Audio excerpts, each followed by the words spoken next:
सरहिंद में आ डटा।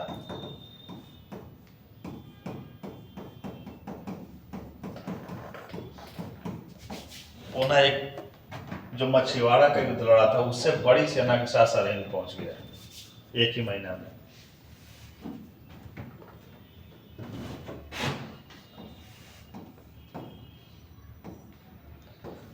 सिकंदर शाह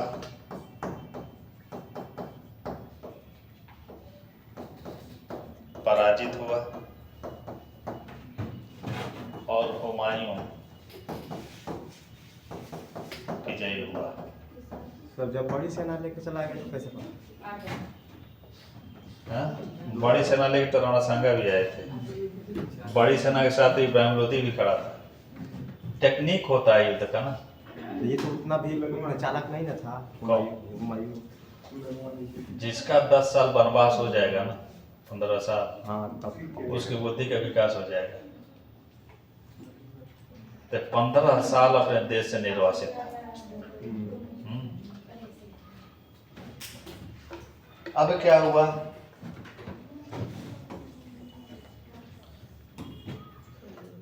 संपूर्ण उत्तर भारत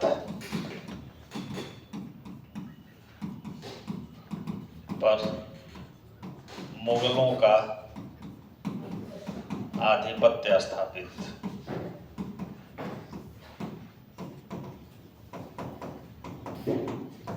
मुगलों का आधिपत्य स्थापित हो गया संपूर्ण उत्तर भारत पर।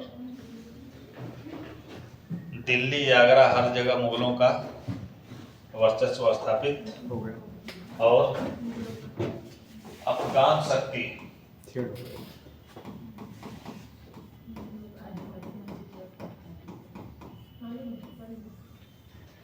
कुछ समय के लिए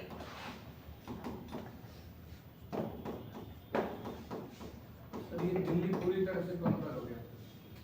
दिल्ली आगरा हर जगह पूरी तरह से मुगलों के अधिकार में आ गया। लेकिन ये इधर का नहीं हुआ, बिहार साइड बंगाल बिहार बंगाल यूपी नहीं हुआ। नहीं, अभी उधर जो है बिहार और बंगाल में अभी मुगलों का आधिपत्य स्थापित नहीं हुआ। फिर अफगान कहाँ चले गए? बिहार बंगाल साइड में, क्योंकि उनके शक्ति का केंद्र वही हुआ करता था। कुछ समय के लिए अफगान शक्ति का नाश हो गया। कुछ समय के लिए, 1 साल बाद फिर लड़ेंगे सभी। लेकिन जो है 1 साल के लिए लगा कि अफगान अब समाप्त हो जाएंगे। तब तक हुमायूं ही मर गया। चलिए अभी आएगा, अभी एमू आएगा ना। समय आएगा। हुमायूं नहीं लड़ेगा, अकबर लड़ेगा। सर ये मध्यकाल का पहला युद्ध हुआ ना। हाँ चलिए, हुमायूं का अंतिम दिन एवं मृत्यु।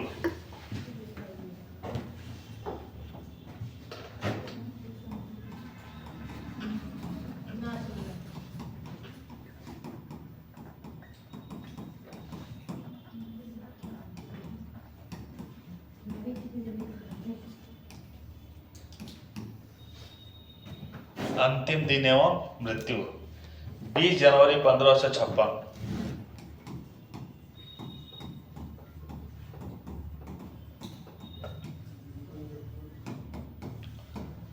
अपनी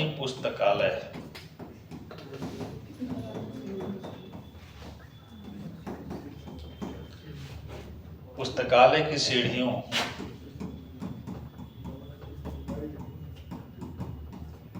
से गिरकर 24 जनवरी 1556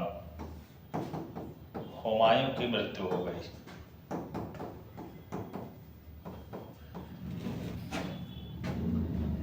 जनवरी को गिरा 4 दिन जिया और 4 दिन जिया 3 दिन जिया, चौथे दिन मर गया। ठीक, जब ये मरा तो उस समय अकबर वहां नहीं था। अकबर गुरदासपुर के कालानौर नामक स्थान पे अफगानों से ही मोर्चा लिया हुआ था। सर वो तो बहुत छोटा था ना। अकबर 9 साल की उम्र में युद्ध में उतर गया था। 9 साल की उम्र में सेनापति बन गया था और सेनापति तो ऐसे किया कि उस युद्ध में विजयी भी हुआ था। सर वो तो एक बस केवल चेहरा था, सिर्फ तो बैराम खान था ना। बैरम। हाँ बैरम खान, ये बात सही कह रहे हो, लेकिन ये बताओ कम से कम उस युद्ध भूमि में 9 साल का लड़का अपना पूरा ड्रेस पहन के खड़ा है, कौन थोड़े ना। उसको ट्रेन किया जा रहा है। और ये भी है कि भले बैरम खान सब कर रहा था, यदि पागलपन में भी अकबर ठन जाता कि नहीं अब इस सेना को उस सेना को बढ़ाना है, तो सेनापति घोषित है साम्राज्य की तरफ से अकबर, मानना पड़ेगा सेनापति को। यही तो हुआ था जो पानीपत का तृतीय युद्ध आप लोग देखोगे मराठे और अहमद अब्दाली के बीच, उसके पराजय में एक सबसे बड़ा कारण था विश्वासराव भाऊ, पेशवा का लड़का। क्योंकि पेशवा की बीवी चाहती थी कि सदाशिवराव भाऊ की उपलब्धि इतनी युद्धों में बढ़ती जा रही है कि कहीं यही पेशवा न बन जाए, हमारा बेटा घर में भी पोसा जा रहा है। तो अहमद शाह अब्दाली जैसा मध्य एशिया का उतना तपा परखा सेनापति के सामने तुम उतारे हो नाबालिग बच्चे को सेनापति बना के। व्यवहारिक में देखा जाए तो सदाशिवराव भाऊ ही कर रहा था सेनापतित्व, लेकिन विश्वासराव भाऊ सैद्धांतिक रूप से वहां चुन के भेजा गया था।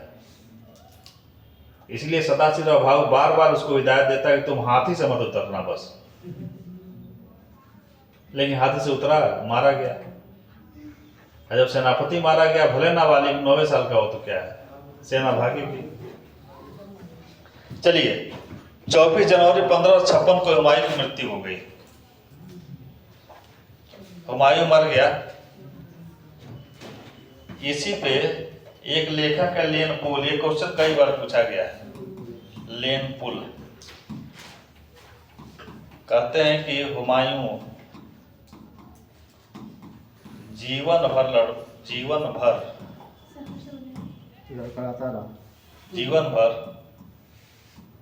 लड़खड़ाता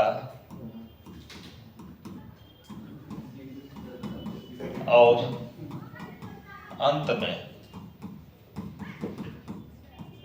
लड़खड़ाते हुए मर गया।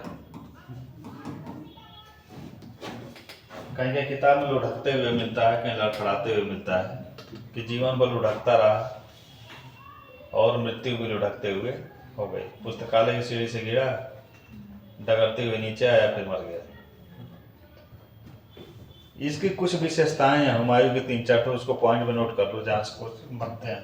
हुमायूं का जो टॉम है वो दिल्ली में बना था मकबरा। हाँ, हुमायूं का मकबरा। उसी हुमायूं के मकबरे में कौन छुपा था संतानों के विद्रोह में? वो बहादुर शाह जफर। बहादुर शाह जफर और उनके लड़के नाम और उनके लड़के। कैनिंग वहीं पे उनको पकड़ा, नहीं उनको पकड़ के तो भिजवा दिया रंगून, और बाकी जो इनके जो नाती पोते थे उन सबको पकड़ा, वहीं पे दफना दिया, गोली मारी। इशारा करने वाली जो कहा जाता है कि उनकी जो बेगम थी वही थी, इशारा कि मानो बताने वाली जीनत महल। सर इंटरनल कहीं हर जगह रहा है, जैसे महाराणा प्रताप में भी देखा गया, उनमें भी रहा। हाँ से और होते हैं। देखो, जहाँ पे धन है वहीं पे महत्वाकांक्षा है, और जहाँ महत्वाकांक्षा है वहाँ पे जो है ज्वेलसी तो होनी ही होनी। ये तो दिख रहा है ना कि सर एक बार वो सारे ठीक है कि जो दरबार का जो भी षड्यंत्र होता था ना, महिलाएं करती थी। कोई दूसरा काम महिलाओं के साथ क्या था कि जैसे कि मान लो कि वो अनेक रानियां होती थी, और वो षड्यंत्र इसलिए करती थी कि राजा का ध्यान हमारे ऊपर है। अब एक समय बीत गया तब उसके दिमाग लग जाता था कि अब तो समय निकल गया, अब मेरा पुत्र शासक बन जाए तो मैं राजमाता हो जाऊंगी। जब तक राजा है तब तक पटरानी, अब पटरानी का मतलब जो मेन रानी, अब राजा नहीं तो पुत्र बन जाए तो हम राजमाता बन जाएंगे। ये सब चीजें कहीं ना कहीं आदर्श रामायण महाभारत क्यों लगता है? जी बताओ, यही परिवार है, यही दरबार है, इन दरबारों में इतना हमको षड्यंत्र दिखाई देता है। और जो पौराणिक कहानी हमारी महाभारत है, रामायण है, इसमें देख रहे हैं कि महिलाएं इतनी उच्च कोटि की हैं। गांधारी को ले लो, लास्ट तक अपने बेटे को विजय श्री के आशीर्वाद नहीं देती है। देती है? नहीं देती है। तो कहीं ना कहीं एक गढ़ा हुआ है, हुआ नहीं था, हुआ होगा, लेकिन जैसे कि लिखने वाला इसको जो है सजा दिया। राम के परिवार में देखो, जो षड्यंत्र हुआ कैकेयी द्वारा, उसको भी ऊपर से ढक दिया गया है कि नहीं, वो सरस्वती थी जो उसके दिमाग कुछ समय के लिए फेर दी थी। ऐसा होता नहीं है, मानव जीवन है, और जहाँ संपत्ति है वहाँ महत्वाकांक्षा, जहाँ महत्वाकांक्षा वहाँ पे शासन करने की इच्छा। हर एक आदमी जो है इच्छा रखता है कि हम शासन करें। सर इसीलिए कीमत बना के रहना चाहिए भाई। हाँ ये सही। चलिए, औरतों को खतरा हो जाएगा ना। देखो, एक पॉइंट से देखोगे तो औरतों को बढ़ावा देने से आपका विकास होता है। तभी तो संघर्ष होगा। औरतें ठीक है, थोड़ा सा सामूहिक ना सोच के न्यूक्लियर फैमिली के बारे में सोचती हैं कि हमारा हस्बैंड, हमारे बच्चे और हमारा भाई। हाँ? हमारा भाई नहीं, इतना सब बहुत मानती है सर। मानती हैं तो देख रहे हैं व्यवहार। मानती हैं तो भाई कोई अपने पिता मानती हैं, लेकिन देने के लिए कह दो अपने भाई को 5 लाख रुपए उठा के देना, भले पैसा रखी हो। सर दे देती सर, मेरी बुआ तुरंत वो दे दी। और एक बार दे दी होंगी, या भाई नहीं लौटाएगा ना तो वही बुआ तो दुश्मन भी हो जाएगी। तो कोई दुश्मन हो सकता है। उधार के रूप में दे दी होंगी। लेकिन देखिए, न्यूक्लियर फैमिली के बारे में सोचती हैं। आज जो हम इतना विकास दिखाई दे रहा है, तो उसके पीछे जो है वोमेन एजुकेशन। क्योंकि जब एक लड़की पढ़ती है ना, तो 2 पीढ़ी को आगे बढ़ाती है। और जब पुरुष पढ़ता है तो केवल अपना विकास करता है, अपने लड़के को भी नहीं पढ़ा पाता है। तो इसलिए जो है ना, कभी भी कुछ भी एकदम नकारात्मक नहीं होता है। सर आने वाला समय में यही भोग रहे हैं। हाँ? क्या कर रहे हो?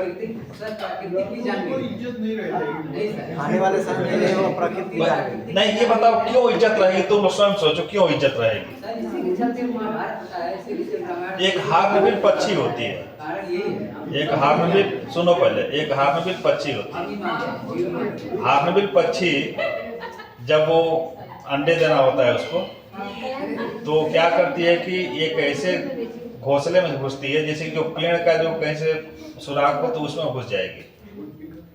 हाँ? नहीं, छेद नहीं करती है वो, प्राकृतिक कहीं से पेड़ में छेद हो तो उसमें घुस जाएगी। घुसने के बाद उसका हस्बैंड क्या करेगा, वो पेयर में रहते हैं सब, हस्बैंड क्या करेगा, मिट्टी ला ला करके उसको एकदम संकरा बना देगा उस छेद को, और उसमें वो जाकर अंडे देगी। अंडे देने के बाद वो तब तक उसमें रहेगी जब तक वो बच्चे उड़ने लायक ना हो जाए, और तब तक की जो है भोजन की गारंटी पुरुष लेता है। भोजन की गारंटी लेता है, कहीं भी जाएगा वो उड़ता रहेगा। अब उसके कंधे पे 3 भार है, जितने बच्चे हुए उनके लिए, अपने वाइफ के लिए और अपने लिए। इतना बोझ जो सहन करता है लगभग 2 से 2.5 महीने तक। आज जब बच्चे उड़ने लायक हो जाएंगे तब वो हार्नबिल दोनों मिलके क्या करेंगे, सबकी जो है जो मिट्टी सटाए उसको हटाएंगे, और फिर बच्चे निकलेंगे वो, और फिर उड़ाने की ट्रेनिंग। तो भाई हर एक जीव कर रहा है, तो हम आप कर रहे हैं तो कौन बड़ी बात कर रहा है? जो लोग कह देते हैं सन्यासी हो जाना, सन्यासी होइए।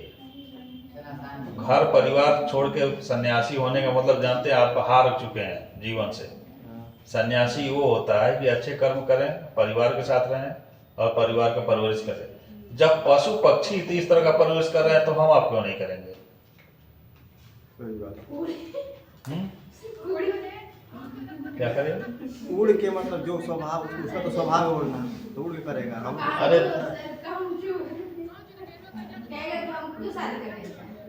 शादी नहीं करेगा, अपना जो भी कहते हैं। इसीलिए तो हारा हुआ मांग कर रहा वही हूँ। तो बोल रहे हैं, वैसे भी लोग देखने को मिल जाते हैं समाज में। सर इसीलिए तो उत्तम माना गया है धर्म आश्रम से गृहस्थ हर आश्रम से उत्तम गृहस्थ आश्रम माना गया है। चलिए विशेष में लिखिए, अबुल फजल हमारे पॉइंट करके लिखो। पाला ये तो एकदम भावुक हो जाता है, इमोशनल। कोई है, कुछ है बात। करना है कि नहीं? क्या? हाँ हाँ, ये तो अच्छी बात है, लेकिन करना है। हाँ नहीं, क्वालिफाई करके तो करोगे ना। तो करोगे तो क्या हाउस वाइफ से करोगे कि मानो सिविल क्वालिफाई कर जाओगे तो भी खोजोगे सिविल वाली ही चाहिए? सर व्यक्तिगत रूप से सबसे पूछिए, हाँ? सिविल वाली से ही करोगे, उसमें ऐसे क्या तब मजा नहीं आएगा। नहीं सर, बेकार हो जाएगा, सब काम खराब हो जाएगा। हर एक व्यक्ति अपना पूजा करवाना चाहता है, जानते हो ना। आप पूजा सिविल क्वालिफाई करके किसी हाउस वाइफ, किसी सामान्य लड़की शादी की है ना, तो उसके निगाह में तुम देवता हो। अगर जो डीएम बन के डीएम से शादी कर लिए तो तुम कुछ नहीं हो। अब क्यों रहोगे, क्यों रहोगे?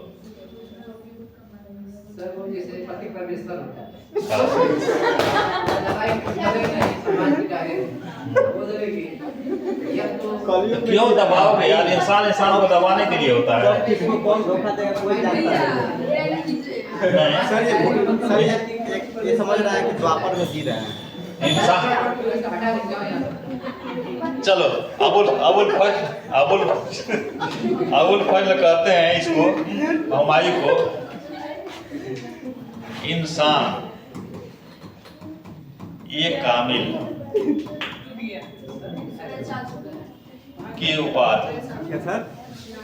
इंसान एक कामिल की उपाधि से नवाजे अबुल फजल। राइटर हैं अबुल फजल, लेखक हैं। यही तो उधर अमीर खुसरो सल्तनत काल में, मुगल काल में अमीर खुसरो, ये अबुल फजल एक बड़े लेखक हैं। हाँ, जैसे कि मुगल काल के अमीर खुसरो और बर्नी सल्तनत काल के। हुमायूं को नवाजे ना सर। हाँ, हुमायूं को इंसान एक कामिल की उपाधि से नवाजे थे। इंसान एक कामिल का मतलब होता है पूर्ण व्यक्ति।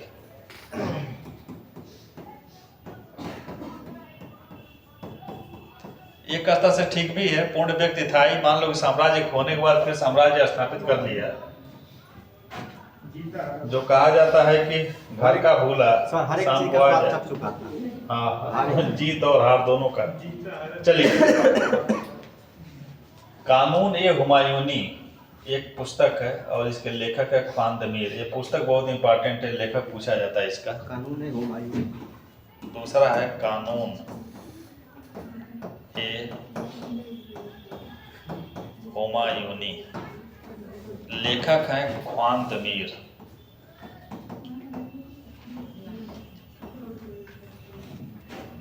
कानून ए हुमायूनी के लेखक हैं ख्वान मीर। इस पुस्तक में ख्वान मीर बताते हैं कि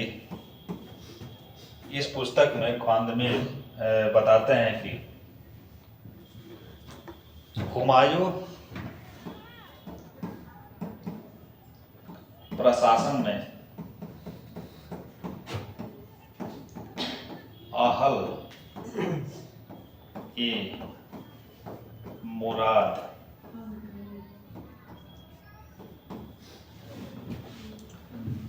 ए मुराद नामक वर्ग का गठन किया था। अहल ए मुराद नामक वर्ग या समूह का गठन किया था।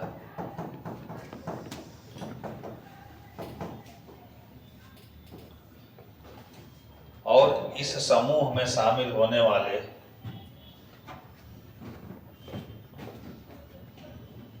इस समूह में वे लोग शामिल थे जो नर्तक एवं नर्तकी थे। इस समूह के मेंबर नर्तक प्लस नर्तकी, लेडीज एंड जेंट्स जो डांसर थे वही समूह के मेंबर थे। कुछ खुफिया जासूस। हाँ, ये जासूसी काम करता था अहले मुराद। अगला क्वेश्चन, ये सारे क्वेश्चन पूछे जा चुके हैं इसलिए मैं विशेष में रखा हूँ। तीसरा पॉइंट, हुमायूं ने दिल्ली में मीना बाजार की शुरुआत की। मीना बाजार की शुरुआत करने वाला हुमायूं है। दिल्ली में, आगरा में नहीं। दिल्ली में, आगरा में, राजधानी में। हाँ, आगरा में ये नहीं किया था, आगरा में अकबर करता है, लेकिन दिल्ली में मीना बाजार की शुरुआत करता है कौन? हुमायूं। तीसरा पॉइंट, दिल्ली में मीना बाजार की शुरुआत हुमायूं ने किया। इसमें होता क्या था? सर इसमें राजघराने के जो व्यक्ति थे, हाँ, ये खरीद फरोख्त करते थे। इसमें जितने अधिकारी थे या सैनिक, उनकी बीवियां और बच्चियां दुकान लगाती उनके थी, लिए और राजघराने के जो राजकुमार होंगे, राजकुमारी होंगी, राजकुमारियां कम, राजकुमार इसमें खरीदारी करते थे। अलग अलग रियासतों के भी, अलग अलग रियासतों के भी। नहीं, अलग रियासत के नहीं थे, राज परिवार के लोग थे। एक तरह से ये प्रथा इसलिए थी ना, ताकि सुंदर हमारे जो अमीर वर्ग है, उस अमीर वर्ग में सुंदर कन्या मानो किसकी है तो इसी में राज परिवार के लोग चुन लेते थे। खरीदारी तो एक बहाना था, उसी में चुनी गई थी नूरजहां। जो आज का पार्टी है। नूरजहां को ये देखा था मीना बाजार में ही जहांगीर, ठीक, और वहाँ देखा और इनके ऊपर मोहित हो गया। अब सबसे बड़ी बात यह है कि राजा था तो डायरेक्ट किसी सिपाही की बीवी को अपनी बीवी बना लेना, वो भी तो दिक्कत थी। और वो थी शेर अफगान की। शेर अफगान एक सिपाही था, सिपाही नहीं था, सिपह सलार, बंगाल का सिपह सालार था। तो उसको मरवाया, मरवाने के बाद फिर 5 साल बाद आगरा बुलाया, आगरा बुला के शादी कर लिया। चलिए अगला, तो मीना बाजार के पीछे उद्देश्य यही था। चौथा पॉइंट, हुमायूं, ये क्वेश्चन पूछा गया है कि मुगल बादशाहों में कौन सा बादशाह ज्योतिष का के मतलब सबसे अधिक ज्योतिष पे विश्वास करता है? तो हुमायूं। चलिए चौथा, ये भी क्वेश्चन आया है कि हाँ, पूछा गया। हफ्ते में हाँ। 7 कपड़े कौन चेंज करके पहनता है? यही पहनता था, ज्योतिष के अनुसार कपड़ा पहनता था। 7 दिन 7 रंग का अलग अलग कलर का कपड़ा पहनता था। ज्योतिष में मुगल बादशाहों में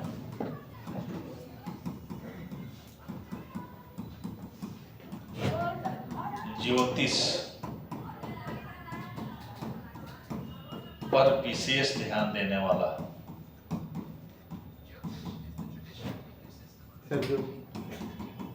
सर आप वहाँ बोले हैं, यहाँ ज्योतिष खुल गया। हाँ? यहाँ कौन? ऐसे ओपन था तो आप बोले हैं तो ये बोलने लगा अपने आप ज्योतिष बोल दिया। तो गूगल में कुछ टाइप करोगे तब ना ज्योतिष नहीं, बोलेगा। आप बोले हैं तो तुरंत वो कैच कर लिया। अच्छा, हाँ, तो फिर गूगल कुछ भी खोज देगा। ज्योतिष और विशेष ध्यान देने वाला कौन बादशाह है? हुमायूं। या 7 दिन अलग अलग कलर का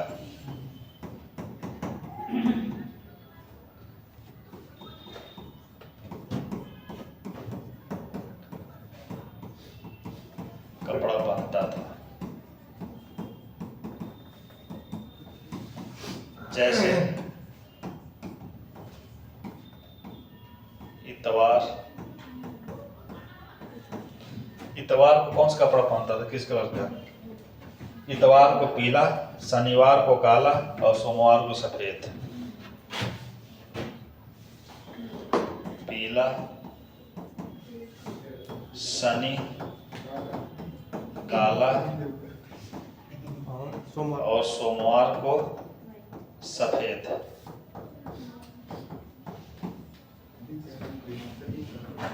मुगल बादशाह में सबसे बड़ा आफरीमची यही था। ये कंटिन्यू अफीम के नशे में धुत रहता था, यही तो इसकी चारित्रिक दुर्बलताएं हैं। सो वो एकदम निष्क्रिय कर देता है अपनी। हाँ, दारू क्यों निष्क्रिय करता है अफीम? सर वो आंतरिक रूप से बहुत ज्यादा वो होता है जो आपका फीलिंग क्या होती है अफीम में? वो निष्क्रिय कर देता है और कुछ मामलों में उत्तेजित। और गांजा क्या करता है? वही काम गांजा का भी है, लेकिन पर वो छाया है वो। सर दारू ठीक है लेकिन वो गांजा ठीक नहीं है सर। इसका लिए होगा नहीं सर सही बात सर, मैं कोशिश किया हूँ कि एक नशा हो जाए, सुर्ती या सिगरेट ये सारी चीज़ें, लेकिन मैं कितना हूँ कोशिश करता हूँ आज तक नहीं पकड़ पाया। कोशिश किया हूँ सर एक नशा मुझे विशेष रूप से सुर्ती का हो जाए। एक सप्ताह चले जाओ पॉलिटेक्निक चाहे बीटेक वाले सर वहाँ मैं 2 महीना रहा हूँ पॉलिटेक्निक मेरठ में। जितने नशे नए प्रकार के खोजे जाते हैं सब बीटेक पॉलिटेक्निक वाले खोजते हैं। सब वैज्ञानिक। ऐसा क्यों होता है? क्योंकि ये बहुत महत्वाकांक्षी होते हैं। सर क्या है, स्ट्रेस ज्यादा हो जाता है सर महत्वाकांक्षी, जो महत्वाकांक्षी होगा उसी को तनाव होगा, सर वहाँ ना जो महत्वाकांक्षी नहीं उसको तनाव नहीं होना है। सर वहाँ पे टीचर भी आके हॉस्टल में पीते हैं लड़के। हाँ। मैं खुद अपने आँख से देखा। तो बीटेक समझे?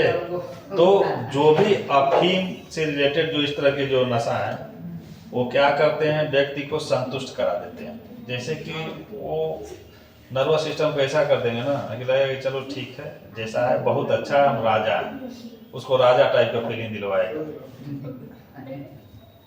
और दारू बैलेंस नशा है। हाँ। वो क्या करे, कभी भी कोई शूटर बिना 1-2 पैक लिए किसी को शूट नहीं कर सकता। ये सारी चीजें नशाएं जो होती हैं ना, जैसे कि अफीम वगैरह गांजा हो जाए, ये सब के सब आपको जो है एकदम सोने का एकदम मन करेगा कि एकदम सब कुछ हमारा ही है, सो आप दारू को उत्तेजित कर देती है। अब भांग खा लो तो हर एक जगह में डर लगेगा। सर भोजपुरी में सर गाँव में लोग कहते हैं, सर गांव में लोग कहते हैं भोजपुरी में कि दारू औरत को मर्द बना देगा और जो गांजा है ये मर्द को औरत बना देगा। वही ना कह रहे हैं कि वो डराते हैं, सब ये सब के सब डरा देते हैं। कभी भांग पी के देखो कि एकदम जैसे लगेगा कि कुछ भी सब कुछ हमसे जो है मजबूत है।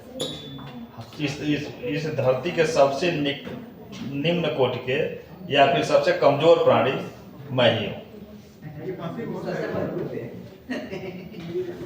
चलिए 5वां। सर पहले जैसे युद्ध में चोट वगैरह लगता था हाँ। तो ओपियोइड से ट्रीटमेंट किया जाता था, ये अफीम से हाँ, ट्रीटमेंट भी होता है, आज भी होता है। तो दर्द ही नहीं होगा। अफीम का सेवन करने से जो चोट लगता है कहाँ दर्द होगा? सर आज भी टैबलेट वगैरह आती है, पेन किलर में ट्रेमाडोल है, ये सब वगैरह। हाँ, सब में पड़ता है। इसीलिए तो जो दर्द की दवाओं को अधिक नहीं खाना चाहिए, एडिक्ट हो जाओगे, डॉक्टर बिना उसके जो है रह नहीं पाओगे। सो ब्राउन शुगर वगैरह वही है। कौन? Brown sugar. हाँ, ब्राउन शुगर तो सबसे हाई पावर है। चलिए इसको लिखो 5वां। मुगल बादशाहों में सबसे अधिक अफीम का सेवन हुमायूं ही करता था। ये महीनों अफीम के नशे में धुत रहता था। 1-2 दिन नहीं, महीनों कंटिन्यू ले रहा है। तो सर वो संचालन कैसे होता होगा? क्या दरबार का संचालन कैसे होगा? दरबार का संचालन ही कहाँ करता था? आने मंत्री हैं वो करेंगे। कुल मिला के सर ये किस्मत के सब धनी थे। एस्ट्रोलॉजी से ये शो करता है कि सर इसके अंदर कामनाएं बहुत होती, ये हो जाता वो हो जाता। हाँ, लिबरल भी था। इसीलिए तो जब नहीं होता था तो यही तो महत्वाकांक्षा है। अब जब महत्वाकांक्षा की पूर्ति नहीं होती थी तो अफीम ले लेता था। जैसे बीटेक वाले करते हैं सब, बीटेक वाले और पॉलिटेक्निक वाले एक नशा खोजे थे सब। IERT क्या है सबसे अच्छा पॉलिटेक्निक कॉलेज इलाहाबाद में, क्या नाम है उसका? हाँ, अरे उसका अलग नाम है। IERT यही है ना? हाँ। ये सबसे अच्छा मानो अपने प्रदेश में माना जाता है। वहाँ के लड़के एक नशा खोज दिए थे, ब्रेड में वो जो आयोडेक्स होता है उसको पोत के सेंक के खाओ, वो अफीम से बड़ा नशा हो जाता था। आज वो टैक्सी में खाना शुरू कर दी। उन्हीं सब की खोज है सफेदा सुमना। सर ये सर क्लास 8 में थे और मैं तो व्हाइटनर खोल के सुनते थे। वही सफेदा व्हाइट सर ये पेंचर बनता है। उसमें देखो क्या करते होंगे सब कि रुमाल रखेंगे, रुमाल में उसको तुरंत खरीदेंगे, पूरा रुमाल में गिरा लेंगे और रुमाल को चपत के रख लेंगे और 20 मिलियन सूंघते रहेंगे। सर पेंचर बनता है सर सुलेशन। सर सुलेशन जो पेंचर मिट्टी का तेल सर बड़ा अच्छा लगता है। तुम भी हो? बचपन में पिया पर महका अभी पीता है? एक दिन वो फ्रेंड पी के बैठा था। कितना बड़ा है? कितना बड़ा है, 4 साल का है वो। सर वो नमूना है, वो धतूरा भांग खाएगा, इसकी टॉफी नहीं खाएगा, धतूरा भांग उसको चाहिए। भांग धतूरा खा लेता है? हाँ हाँ, वो सब सर टॉक्सिक होता है सर, धतूरा जहरीला होता है। तब वो 20 पुरुष है। चलो इस तरह से हो गया हुमायूं समाप्त। अगला शासक आ रहा है जो इम्पोर्टेंट है, वो है अकबर। महान सम्राट। आगे देख रहे हैं। सम्राट अकबर। अकबर उपाधि है ना सर? अकबर तो अकबर में बड़ा होता है उपाधि, फिर नाम रियल जलालुद्दीन। जलालुद्दीन मोहम्मद उसका मूल नाम है। और अकबर जो है जब गद्दी बैठा तो एक उपाधि नहीं था अकबर के। जलालुद्दीन मोहम्मद अकबर इसका मूल नाम है। 15 अक्टूबर 1542 15 अक्टूबर 1542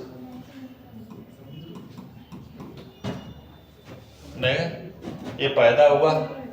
जन्म स्थान अमरकोट।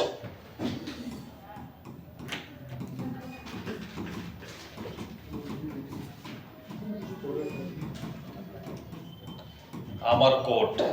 और अमरकोट कहाँ पे है? सिंध प्रांत में।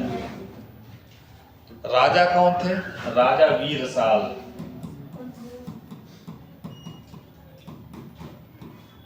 के दरबार में ये पैदा हुआ था। मूल नाम जलालुद्दीन मोहम्मद।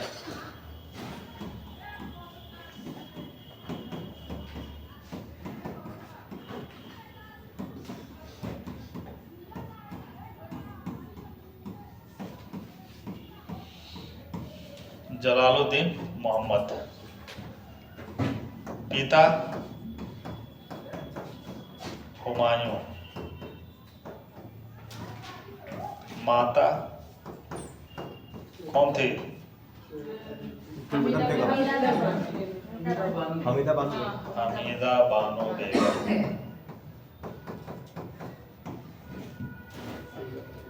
हमीदा बानो बेगम। राज्याभिषेक हुआ 14 फरवरी 1556 में।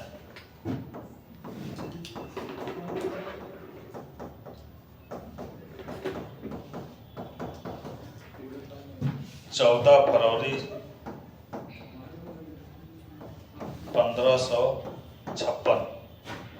कितने दिन की एज में? 14। लगभग 14 साल। 13 वर्ष 4 महीने का था।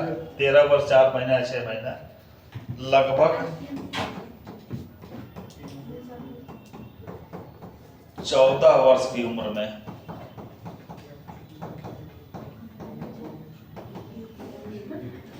इसका राज्याभिषेक हुआ।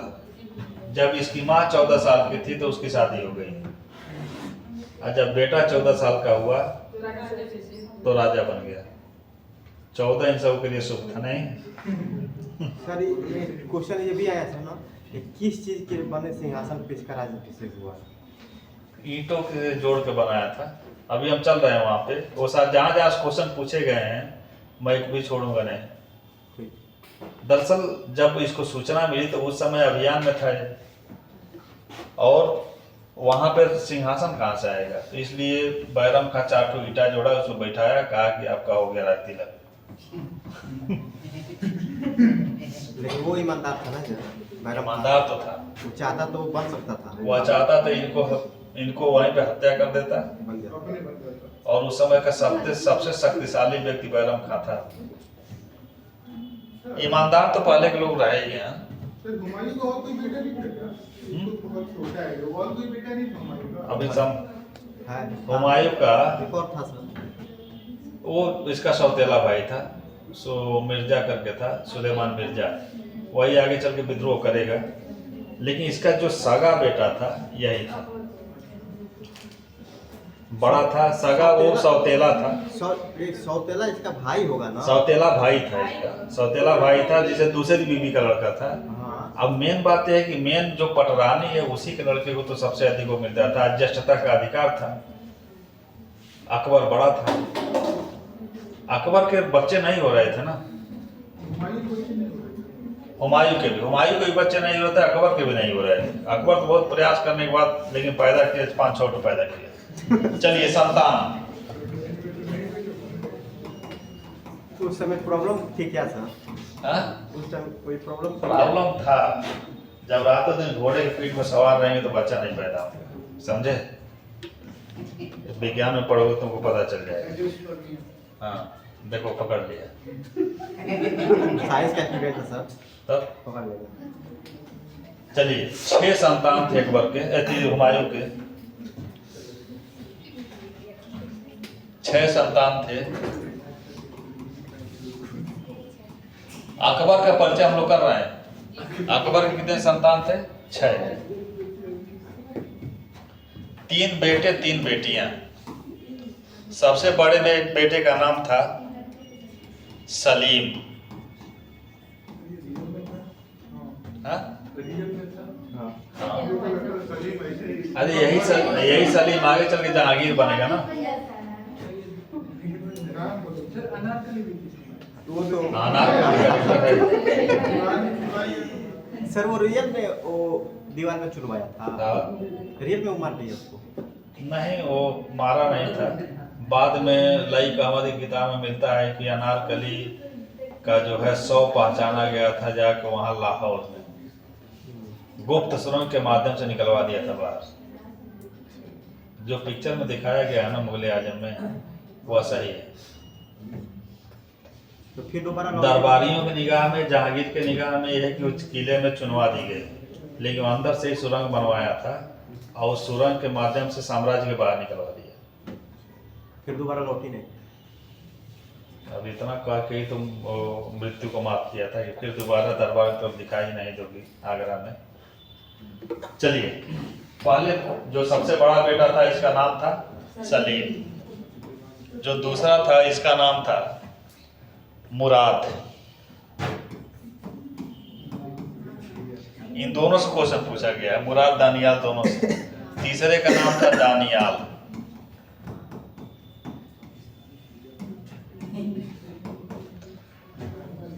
मुराद मर गया 1599 ईस्वी में। 1599 में मृत्यु हो गई और दानियाल मर गया 1604 ईस्वी में। टोटल 6 थे। हाँ टोटली 6 थे, 3 पुत्र 3 पुत्रियां। ये दोनों मर गए। अभी अकबर जिंदा था तभी, अकबर तो 1605 में मरेगा, और एक बेटा मर गया 1599 में, दूसरा मर गया 1604 में। अब पूछा था क्वेश्चन पीसीएस में कि इनकी मृत्यु का कारण क्या था, क्या कारण हो सकता है मृत्यु का? तो दारू पीते होंगे सर। युद्ध या नशा या शिकार होगा। सलीम मरवा दिया। बताओ तुम युद्ध तो में पढ़ी हो। दोनों इतने बड़े दरुगल थे कि शराब पी के दोनों मर गए।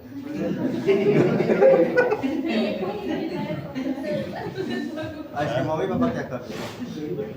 अरे यार वो राजा है। अब मम्मी पापा आज के तरह से मम्मी पापा है तो वो नहीं, पीछे पीछे देख रहे हैं कहाँ गया बच्चा। दूध कोई और पिला रहा है, शराब कोई और पिला रहा है। दोनों की मृत्यु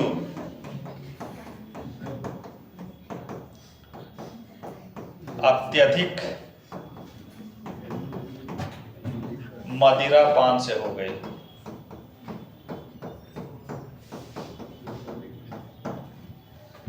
सलीम आगे चलकर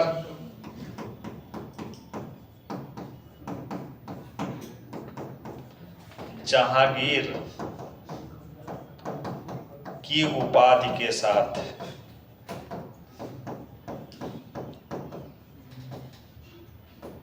बादशाह बना। 3 पुत्रियां थीं, खानम सुल्तान, सुकरून निसा बेगम, पहली का नाम था खानम सुल्तान,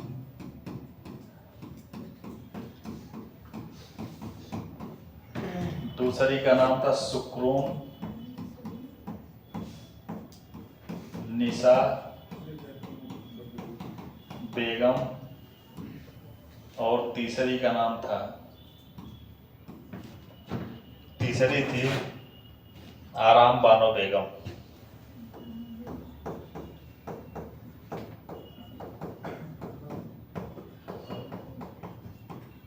इन तीनों की शादी ही नहीं हुई।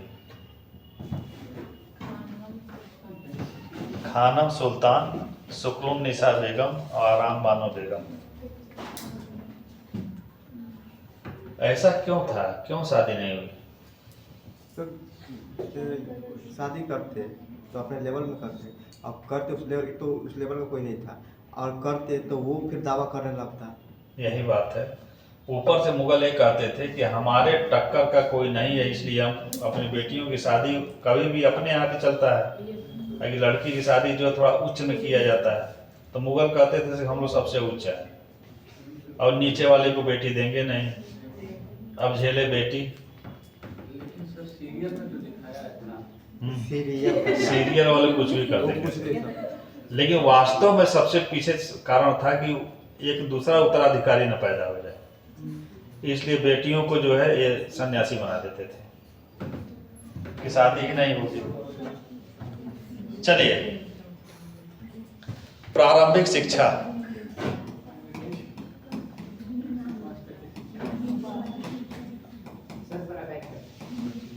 अकबर की प्रारंभ ये चल रहा है। अकबर 2 गुरु रखा हुआ है, चाहता था कि बच्चा पढ़े लिखे। एक नाम था बैरम खां, इसका शिक्षक था, और दूसरा था पीर मोहम्मद। दूसरे गुरु का नाम था पीर मोहम्मद। सिर्फ पीर मोहम्मद तो वो उसका शागिर्द था ना, किसका? बैरम खां ही, दोनों लोग इसी की शागिर्द थे। किसके? पीर मोहम्मद शागिर्द नहीं, दोनों के दोनों टीचर हैं इसके। पीर मोहम्मद, कोई लतीफ करके है ना, पीर मोहम्मद बैरम का। पीर मोहम्मद तो अकबर के साथ में शिक्षा लेता था बैरम खां से। हाँ, ऐसा था ना। अब्दुल लतीफ को दूसरा है। पीर मोहम्मद और बैरम का 2 टीचर थे इसके स्टार्टिंग पीरियड में।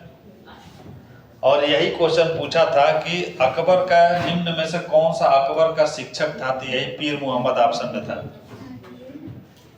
पीर मोहम्मद और बैरम का 2 टीचर हैं, लेकिन दोनों के दोनों नहीं पढ़ा पाए इसको।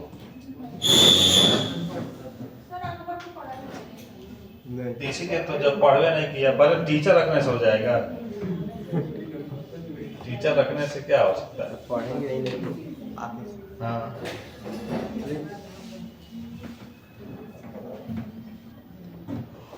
अकबर को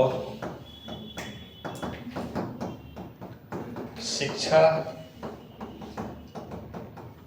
प्राप्त करने में अरुचि थी। यही कारण है कि अकबर 2 टीचरों के रहते हुए भी निरक्षर रह गया। 2 टीचर लगाए गए, 2 ट्यूटर, लेकिन अकबर निरक्षर। मन इसका लगता था घुड़सवारी में, युद्ध के संचालन में, इन सब में इसका मन लगता था, बाकी पढ़ाई लिखाई में नहीं। अक्सर देखोगे पढ़े लिखे लोग अधिक से अधिक असफल होते हैं, आज जो कम पढ़े लिखे होते हैं ना, बस बुद्धिमान हो, बुद्धि हो, वो सफल होते हैं। हाँ, नेता भी बन जाते हैं, ठेकेदार बन जाते हैं, नेता बन जाते हैं, सब पैसा कमाते हैं, लेकिन वास्तव में जीवन सुकून वाली जो जीवन होता है ना, वो पढ़े लिखे लोग ही जीते हैं। कम ही कमाएंगे लेकिन उनके पास मैनेजमेंट होगा और वो बढ़िया से जीवन। और जो ठेकेदार होते हैं बहुत अधिक पैसा कमाते हैं, लेकिन देखो उनका परिवार और उनका जीवन बहुत अच्छा होता नहीं है। उसमें मैक्सिमम जो पियक्कड़ निकल जाएंगे। ठेकेदारों का तो उधर एक लाइसेंस होता है ठेका का, दूसरा लाइसेंस होता है दारू का। दारू पियेंगे, मांस खाएंगे, इन सब से क्या होगा? आदमी का व्यक्तित्व विकृत हो जाता है और लास्ट में जाके इन सबको बहुत कष्ट होता है। जब पढ़ने लिखने में रुचि नहीं दिखाया तो हुमायूं जब अकबर 9 वर्ष का था, 9 वर्ष का था, तो इसे काबुल का गवर्नर बनाकर भेजा गया। जब पढ़ लिख नहीं रहा था तो हुमायूं कहा ठीक है, ना पढ़ो, जाओ दूसरी पढ़ाई करो। काबुल का इसको राज्यपाल बना दिया गया। और अकबर ने राज्यपाल के रूप में अपने प्रतिभा का इतना शानदार परिचय दिया कि हुमायूं इससे खुश हो गया। राज्यपाल के रूप में अच्छा प्रदर्शन किया। इस प्रदर्शन के नाते हिंदाल की बेटी,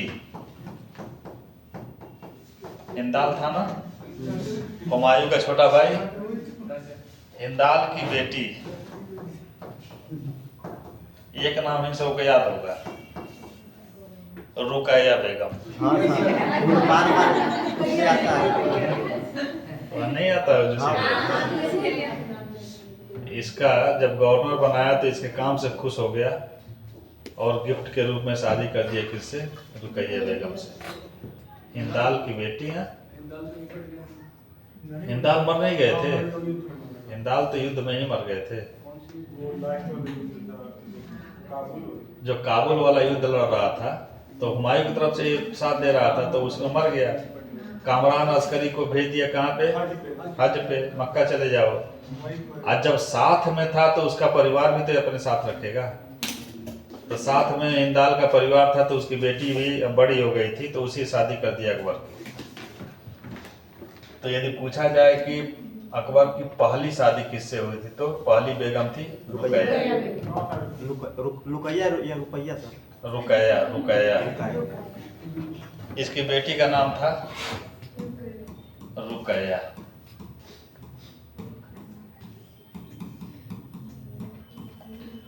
नौ साल की उम्र में एक शादी हो गई।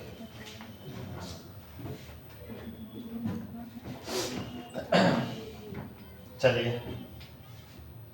1555 कौन सा युद्ध लड़ा गया था? हेमू, वह पानीपत वाला ना। 1555 ईस्वी में 2 युद्ध लड़े गए, एक मछीवाड़ा और दूसरा सरहिंद।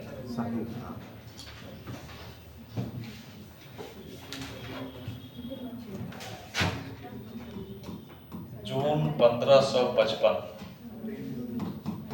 सरहिंद का युद्ध लड़ा गया। ये भी पंजाब में ही है। इतिहास में थोड़ा सा ध्यान देके जो है ना, यदि जो फेमस स्थल है उसका प्रदेश और लोकेशन नोट करते गए तो मान के चलो 25% जागृति इतिहास में तैयार हो जाती है। आप इसके बाद जब जागृति को कायदे से पढ़ लिए मैप पे, तो मान के चलो कि पर्यावरण तुम्हारा अपने आप तैयार हो जाता है। तो एक इसका जो है एक चाबी है कि एक को खोलने के बाद दूसरा खुल जाएगा अपने आप। अगर जब कायदे से जान जाओगे क्या पॉलिटी, तो ये मान के चलो कि लगभग 25% अच्छी तरीके से इकोनॉमिक्स जान गए। पॉलिटी और इकोनॉमिक्स में संबंध है, क्योंकि राजनीति हम क्यों करते हैं? एकदम एक लाइन में उत्तर दो। राजनीति हम इसीलिए करते हैं, चाहे परिवार की राजनीति हो, चाहे देश की राजनीति हो, चाहे प्रदेश की राजनीति हो। एक ऐसी नीति जो हमारे परिवार को, जैसे परिवार की राजनीति करोगे तो एक ऐसी नीति जो हमारे परिवार को खुशहाल रखे।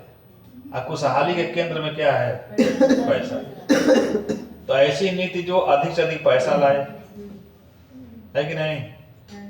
जब राज्य करता है अर्थात देश करता है तो उसको हम राजनीति कहते हैं। ऐसी नीति जो देश को खुशहाल रखे। और देश खुशहाल कब होगा? जब हमारे पास पूंजी होगी। तो वो सारी जो हम लोग संविधान में पढ़ते हैं ना, तो उनका एक बहुत बड़ा इम्पोर्टेंस इकोनॉमिक्स में आ जाता है कि इस नीतियों से हमारी इकोनॉमी कैसे डेवलप होगी। तो इसको बस समझ के पढ़ने की, इसमें 3 साल क्यों कह रहा हूँ, 3 साल में आदमी समझ के पढ़ सकता है। और सिविल की तैयारी रटने वाली नहीं होती, समझने वाली होती है। और जब समझे रहोगे तो कलम रुकेगी नहीं। एक कहावत अपने यहाँ लोकल चलता है कि घोड़ा अड़ा, पान सड़ा और कलम रुकी, इन तीनों का क्या जवाब है? घोड़े को दौड़ाएंगे नहीं, उसका मालिश नहीं करेंगे। इन तीनों का एक ही जवाब होता है, इन तीनों को फेरा नहीं गया। फेरा का मतलब मान लो घोड़े को सुबह उठने के बाद दौड़ाओ, सर तावे पे रोटी का जलना हाँ? पान का सड़ना, पानहेड़ी देखो जो है वो, अगर जो एक पान लगाएगा तो पूरा पान को उल्टेगा इधर से उधर। अगर जो वो घंटों बस छोड़ दे तो पूरा पान में सड़ जाएगा। कलम तब रुकती है जब आप जो है उस पर वर्क नहीं किए, कलम से थिंकिंग नहीं किए, लिखे नहीं है, तभी कलम रुकती है। और जब इस तरह का जो है सोच के कोरिलेट करके पढ़ोगे एक दूसरे को, तो वो आंसर भी सुंदर होगा और कलम आपकी रुकेगी नहीं। अब वही लेखनी दिलाती है selection. To the point question लिख देना हो तो बीए और एमए की कॉपी हो गई ना, बीए और एमए की कॉपी हो गई। बस पूछ रहा है कि मछुआरा के युद्ध का प्रभाव, तो उसको जो है थोड़ा सा जागरूकता दिखाइए कि मछुआरा कहाँ पे है, क्यों इसका जो है अगला प्रभाव अधिक पड़ रहा है, क्योंकि अब वो दिल्ली के पास आ गया है। लेकिन वहीं पे जब तुलना करा देंगे कि हुमायूं जब जीता काबुल को, तो उस समय तक अभी दिल्ली सुरक्षित थी, लेकिन मछुआरा जीत रहा है और उस शक्ति से जीत रहा है जिस शक्ति का अधिकार आगरा और दिल्ली में है, अफगानों का। तो ऐसी कंडीशन में इसका ये प्रभावकारी युद्ध होगा कि कंधार वाला युद्ध प्रभावकारी होगा, मछुआरा का होगा। तो इस तरह से लिखने मेंस के लिखने का मतलब कि जैसे कि एकदम लोकल तर्क के साथ लिखो। कौन? जैसे कि जो आंसर राइटिंग करने के टाइम जो कंटेंट आना चाहिए वो चीज आ ही नहीं रहा। तो कंटेंट इतना जल्दी नहीं आता ना, जानती हो। जब उसको कई बार उसको जो है क्वेश्चन को लेकर बैठोगी, लिखोगी, फिर सोचोगी कि इससे बढ़िया क्या हो सकता है और किस तरह से जो है इसमें थोड़ा सा आधुनिक चीज़ें भी समावेश हो सकता है। और जैसे मान लो कि क्वेश्चन अक्सर पूछता है वो कि सारे महत्वपूर्ण भारत के युद्ध पानीपत के मैदान में ही क्यों लड़े? उसका कारण ये है कि उधर से पास कर रहे हैं, इधर हम लोग साम्राज्य है और आ रहे हैं, और वो मैदान भी है सुटेबल, हर एक एंगल से वही है और वहीं रोका जा सके ताकि इधर का सुरक्षित। बस यही है, वह जो है भारत के जो मेन दरवाजा है वहीं पे पानीपत का मैदान। तो भारत के जो भी योग्य शासक थे, वह जब उनको पता चलता था कि उधर से सेंट्रल एशिया से आक्रांता आ रहे हैं, तो हम क्यों ना दरवाजे पे ही बैठ जाएं, वहीं निपट लें कि अंदर प्रभावित ना हो। तो जाग्राफिकल लोकेशन उसका ऐसा है, यही कारण है कि जो भी इम्पोर्टेंट जहाँ जब वहाँ पानीपत में युद्ध हुआ, देखो पानीपत में पहला युद्ध कब हो रहा है? 1526 में। देखो कितना महत्वपूर्ण है कि एक साम्राज्य का अंत, दूसरे वंश और साम्राज्य की स्थापना हो रही है। सल्तनत काल का खत्म, अब मुगल काल आ गया, अर्थात काल ही चेंज हो गया एक युद्ध से। दूसरा युद्ध पानीपत का 1556 में, किसके बीच? हेमू और अकबर के बीच। उस समय देखो हेमू इतना शक्तिशाली हो गया है कि लगता है कि अब हिंदू राज्य की स्थापना हो जाएगी। हेमू 24 युद्ध लड़ा है, 24 में से 22 युद्धों में विजय हासिल किया है और हेमराज और विक्रमादित्य की उपाधि धारण कर चुका है और हिंदू राज्य की स्थापना का संकल्प लेके आगे वो बढ़ रहा है। दिल्ली आगरा दोनों जगह अधिकार कर चुका है, दिल्ली और आगरा पे भी अधिकार कर लिया। अकबर कहाँ उस समय था? अकबर तो पंजाब में था। हुमायूं के मरने के बाद दिल्ली आगरा पे, अभी दिल्ली में वो था लेकिन दिल्ली के चारों तरफ के एरिया में उसका अधिकार हुआ था। हुमायूं के मरने के बाद कुछ दिन के लिए दिल्ली पे भी अधिकार कर लिया अफगान। अकबर तो बैरम खान के पंजाब के साथ पंजाब में था। वो एक द्वितीय पानीपत का युद्ध लड़ा गया तो पानीपत के द्वितीय युद्ध में क्या हुआ, हेमू पराजित हो गया। तो एक बहुत महत्वपूर्ण युद्ध था कि चलो मुगलों का शाश्वत अर्थात जो क्रम चल रहा है वो बना रहेगा। और पानीपत का जो तृतीय युद्ध लड़ा गया वो किसके किसके बीच लड़ा गया, मराठे और अहमद शाह अब्दाली। मराठे और अहमद शाह अब्दाली अफगान सेनापति था। उसमें भी देखो उस समय इतिहासकार कहते हैं कि अब यह युद्ध सुनिश्चित कर दिया कि भारत पे कौन शासन नहीं करेगा। मराठे नहीं करेंगे। नहीं, मुगल तो लगभग खत्म हो गए थे, मराठे नहीं कर पाएंगे, क्योंकि मुगलों के पतन जब लगभग पराभव हो जाता है उसी समय तो मराठों का उत्कर्ष होता है। मराठों का उत्कर्ष तो ऐसे में ये हुआ कि अब मराठे भारत पे शासन करेंगे। लेकिन जब अब्दाली से युद्ध हुआ तो इतनी क्षति हुई थी कि डिसाइड हो गया कि अब मराठे शासन नहीं कर पाएंगे, अन्य शक्तियां जरूर करेंगी। और जस्ट 3 साल बाद युद्ध लड़ा गया कौन, बक्सर। बक्सर ये सिद्ध कर दिया कि अब भारत पे शासन कौन करेगा। अंग्रेज 3 साल पहले यह हुआ था कि यह था कि शासन कौन नहीं करेगा। पानीपत के तृतीय युद्ध में यह डिसाइड हुआ कि अब कौन शासन नहीं करेगा। और 3 साल बाद जब बक्सर लड़ा गया तो क्या हुआ कि अब शासन भारत पे कौन करेगा ये डिसाइड हो गया। क्योंकि बक्सर में 3 शक्तियां पराजित हो रही हैं। भारत के उस समय फेमस 3 शक्तियां कौन कौन है, एक तो परवर्ती मुगल, अवध का नवाब और बंगाल का नवाब। 3 शक्तियां पराजित हो गई एक ही साथ। पानीपत हरियाणा में है ना? सर बक्सर में किला है क्या? दिल्ली के पास ही है ना सर। हाँ? पानीपत एकदम दिल्ली के पास है। दिल्ली के पास ही, लेकिन हरियाणा में पड़ता है। सर बक्सर जो वहाँ किला नहीं है, बक्सर में जो मतलब अब तो किला तो हो गया। सर यही क्वेश्चन आप अभी बोल रहे थे कि सारे युद्ध पानीपत में क्यों हुए, हाँ, तो ऐसा क्यों हुआ? जाग्राफिकल लोकेशन। अच्छा था वो। क्योंकि इन्वेडिंग पॉइंट तो वेस्ट में होना चाहिए ना।